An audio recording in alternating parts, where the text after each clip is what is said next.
প্রধান শিক্ষক মহাশয়, প্রাক্তন শিক্ষক শিক্ষিকাগণ, বিদ্যালয়ে প্রাক্তন ছাত্রছাত্রীবৃন্দ, বর্তমান সকলবৃন্দ, সকলকে নিয়ে আজকে এই যে একটা মিলন মেলার অনুষ্ঠানে আমরা একত্রিত হতে পারলাম, এর জন্য বিদ্যালয়ের পক্ষ থেকে আমি সকলকে অশেষ ধন্যবাদ জানাবো।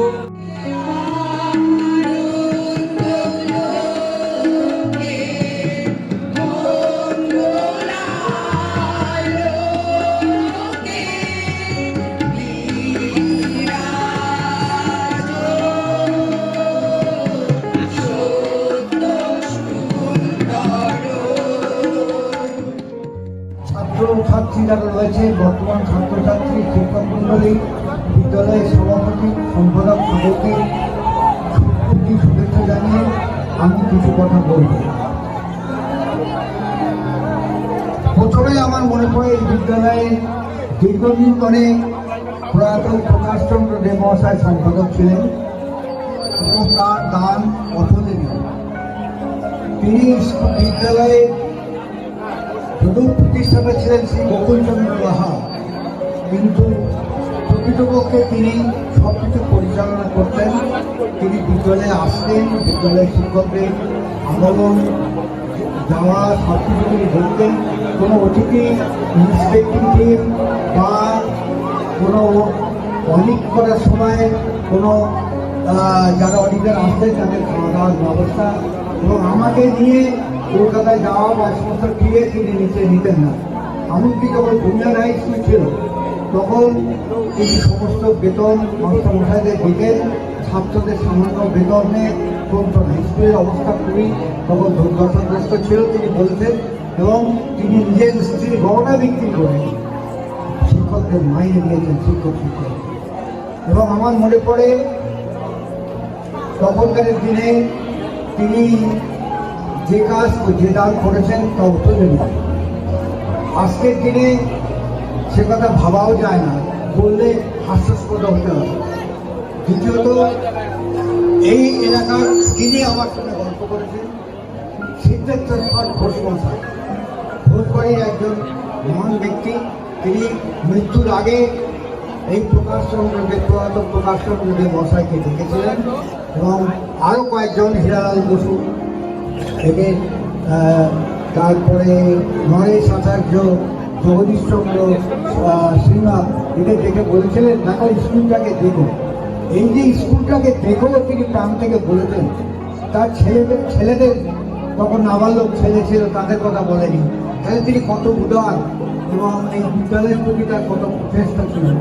এবং এখন যে বিদ্যালয় ফুলের ফলে ভরে উঠেছে, চারিদিকে নানা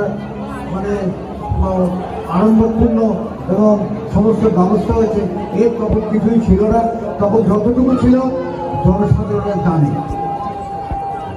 এছাড়া এই এলাকায় আরেকজন ভদ্রলোক ছিলেন মৌলভী আবদার রহমান সাহেব। তখনকার দিনে স্কুল রেকগনিশন, আমাদের স্কুল 10 ক্লাস রেকগনিশন হয় 1/1/1965 সাল থেকে, এবং আমি এই বিদ্যালয়ে জয়েন করি 5/1/1965। আমি বিদ্যালয়ে এসে যখন চার্জ বুঝে নিই, তখন 10 ক্লাস হাই স্কুলে যে রেকগনিশন পত্র, তাতে কতগুলো কন্ডিশন ছিল। সেই কন্ডিশনের মধ্যে প্রথম কন্ডিশন ছিল ছাত্র সংখ্যা খুব কম ছিল, মাত্র 100 ছাত্রছাত্রী ছিল। মিনিমাম 250 ছাত্রছাত্রী দরকার। তা আমরা, উনি তো অসুস্থ ছিলেন, খুব বেশি চলাফেরা করতে পারতেন না, রিক্সায় করে চলাফেরা করতেন, কিন্তু স্কুলে প্রত্যেককেই দুবেলাই আসতেন এবং খোঁজ খবর নিতেন, এবং বিদ্যালয়ের শিক্ষকদের শিক্ষকতা এবং ছাত্রদের কীভাবে আছে না আছে সমস্ত খোঁজ খবর নিতেন। বিদ্যালয়ে সেই সময় জুনিয়র হাই স্কুল ছিল। জুনিয়র হাই স্কুল থেকে যখন হাই স্কুল হলো, তখন জুনিয়র হাই স্কুলে যিনি প্রধান শিক্ষক ছিলেন সে অনন্ত দেবনাথ, প্রয়াত অনন্ত দেবনাথ। সহশিক্ষিকা ছিলেন বিজয়া ঘোষ,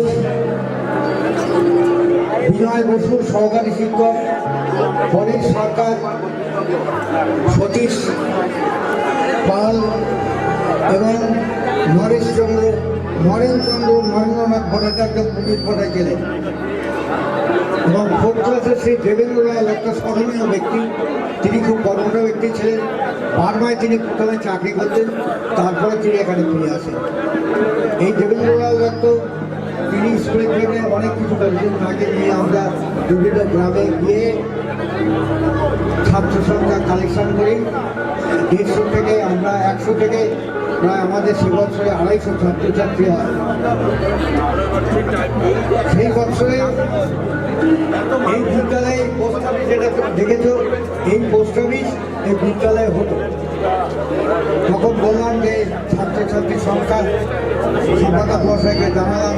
1 সপ্তাহের মধ্যে তিনি এখানে বিদ্যালয়ের ঘর ছেড়ে ওই পোস্ট অফিস করে নিয়েছিলেন। তিনি যেভাবে পোস্ট অফিস করে নিয়েছিলেন সব কিছুর উন্নতি হয়েছে, কিন্তু পোস্ট অফিসটা উন্নতি হয়নি। আমি এখানে আমার ছাত্র দেয়াল সাহেব, তিনি পঞ্চায়েত সমিতির চেয়ারম্যান, তাকে বারবার অনুরোধ করব। এবং এখানে আরও অন্য গণ্যমান্য ব্যক্তি আছেন, আমার প্রাক্তন প্রধান এবং আরও অনেক প্রাক্তন প্রধান আছেন, তাদের সবাইকে বলবো এই পোস্ট অফিসের সাব পোস্ট অফিসে পরিণত করা দরকার। এবং গেলে স্থানান্তরিত করতে হয়, তাদের স্থানান্তরিত করে পূর্ণ সাব পোস্ট অফিস করা দরকার। কারণ এখানকার লোকদের ঘুমায় গিয়ে এত দূরে গিয়ে কাজ করা অসম্ভব হয়ে ওঠে। সেই জন্যে এই কাজটা আমি অনুরোধ করবো করার জন্যে। এবং বিদ্যালয়ে আরও একটা দরকার, প্রাচীর দরকার। কারণ এই 3টে স্কুলের যে সৌন্দর্য এবং যেভাবে বিল্ডিং বা অ্যাকোমোডেশনের ব্যবস্থা আছে, তাতে এখানে একটা প্রাচীর 3টে স্কুলকে ঘেরার ব্যবস্থা করা হয়, তাদের যথেষ্ট গুরুত্ব হয়ে ওঠে, বিদ্যালয় যথেষ্ট হয়ে ওঠে। আর একটা কথা আমি বলবো যে এই বিদ্যালয়ে যারা দানবী ব্যক্তি, যারা দান করেছেন, তাদের কথা আমি একটু বলবো। প্রকাশচন্দ্র দেব মশাই তো ছিলেনই, তিনি সর্বদা দানে স্কুলকে দান করা ছাড়া তখন উপায় ছিল না। ছাত্রদের টিউশন ফিস নিয়ে ছাত্রদের টিউশন ফিসে আমাদের একমাত্র আয়। আর অন্য আয় যারা দান করেছেন, যেমন বছর দশেক প্রায় 10 বছর হবে আমাদের আবদার রহমান সাহেব, মৌলভী আবদার রহমান সাহেব, তিনি প্রায় প্রতি বছর পূজার সময় আমাদের 15,000 টাকা করে দিতেন। তখনকার দিনে এখন থেকে প্রায় 40-50 বছর আগে 15,000 টাকা দাম এখন কত। তিনি দান করতেন, 100 বিঘে জমি পাটের চাষ করতেন এবং পাটের চাষ করে সেই পাটের দাম নিয়ে তিনি 15,000 টাকা প্রতি বছর দিতেন। তারপরে তিনি বাংলাদেশে চলে গেলেন। তারপরে দ্বিতীয় ব্যক্তি হচ্ছে জায়েদ বক্স আখন্দি, তিনি প্রতি বছরে 20,000-25,000 টাকা করে দাম করতেন। জায়েদ বক্স আখন্দি। আমি আমার এই ভদ্রলোক অনেকে ছিলেন যারা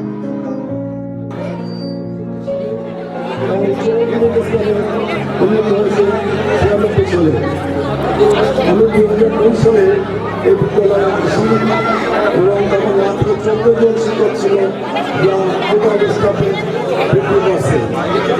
1 বছরের মধ্যেই পূর্ণ পদ আমি প্রায় সম্পূর্ণ করি এবং সর্বশিক্ষার অভিযান শুরু হয় 2009 সালে। তারপর আমরা বিভিন্ন পেতে থাকি এবং বর্তমান দিনে প্রায় বেশিরভাগই সর্বশিক্ষার অভিযানে তৈরি হয়েছে। বর্তমানে আমার যারা উদ্দেশ্যগুলি তারা বিদ্যালয়কে ভালোভাবে পরিচালনা করছে। এই বিদ্যালয়ে প্রচুর ছাত্র আছে আমাদের চারিপাশে, আমাদের রাজ্যে এবং তার বাইরে, যারা যোগ্যতার সামনে তাদের দায়িত্ব পালন করছে আলহামদুলিল্লাহ করবে। বর্তমান ছাত্রছাত্রীরাও যথেষ্ট উৎসাহী এবং ছাত্রছাত্রীর সহযোগীদের ভালোবাসা অভিনন্দন জানিয়ে বক্তব্য শেষ করলাম। সাহেব এবং আমার শিক্ষক সমীর চক্রবর্তী মহাশয়, প্রাক্তন এবং আমার শিক্ষক বৃন্দাবন স্যার এবং আমার ক্লাসমেট পরিবারী স্কুলের হেড টিচার শহীদুল্লাহ সাহেব এবং এখানে এই স্কুলের সভাপতি ভোলগা রহমান।